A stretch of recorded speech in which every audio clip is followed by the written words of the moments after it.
அதிமுகவின் ஆரம்பகால தொண்டராக இருந்து பல முக்கிய பொறுப்புகளை வகித்த செங்கோட்டையன் தாவேகாவில் இணைந்தது குறித்து திருவள்ளூர் மாவட்டம் பொன்னேரி பகுதி மக்கள் தெரிவித்த கருத்துக்களை பார்ப்போம்.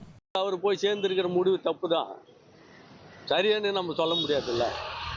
ஏன்னா இத்தனை காலமா இந்த பெரிய கட்சியில எல்லாம் இருந்துட்டு திமுக அதிமுக எல்லாமே இருக்கும்போது இந்த கட்சியில போய் சேர்றது, இப்போ புதுசாக கட்சி ஆரம்பிச்சிருக்கிறதுனால இதுல போய் சேர்ந்துருக்கிறது கொஞ்சம் தவறான கருத்து தான் அது. செங்கோட்டையன் 50 ஆண்டு கால வருடம் இருந்தாருன்னா, அதுலேருந்து எம்எல்ஏ எம்பி அதெல்லாம் இருக்காருன்னா, ஆனால் இவர் இப்போ இந்த கட்சி விட்டு போகிறது சரி கிடையாது. இருந்து பாடுபட்டா நல்ல பலன் இருக்கணும். அவர் போனது சரி கிடையாதுண்ணா. இவ்வளோ நாள் இருந்தது பாடுபட்டதுக்கு பலன் இருக்கணும்னா இதே கட்சியில இருந்து பாடுபட்டால் தானே அது பலன் கிடைக்கும்.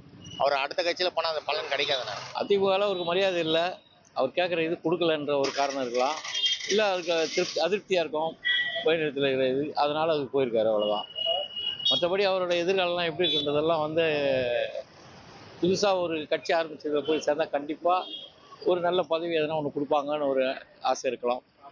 மனசுக்குள்ள அந்த ஆசையால் அவர் போயிருக்கலாம், அவ்வளோதான். அவர் ஒரு கட்சி ஆரம்பிச்சிருக்காரே தவிர இவருடைய அரசியல் பயணம் எல்லாம் பிஜேபி தீர்மானம் பண்ணுற அடிப்படையில் தான் அவர் என்ன பண்ணுவார், விஜய் கூட கட்சி நடத்துவார். அப்படின்னும் போது செங்கோட்டையனுக்கு விஜய்க்கே அரசியல் எதிர்காலம் இல்லை. அப்படின்னும் போது செங்கோட்டையன் அதில் போய் இணைஞ்சிருக்காருன்னா அவர் சுத்தமாக அரசியல் எதிர்காலம் கண்டிப்பாக இருக்காது. முன்னாள் அமைச்சர் செங்கோட்டையன் தாவேகாவில் இணைந்தது குறித்து பொன்னேரி பகுதி மக்கள் தெரிவித்த கருத்துக்களை பார்த்தோம்.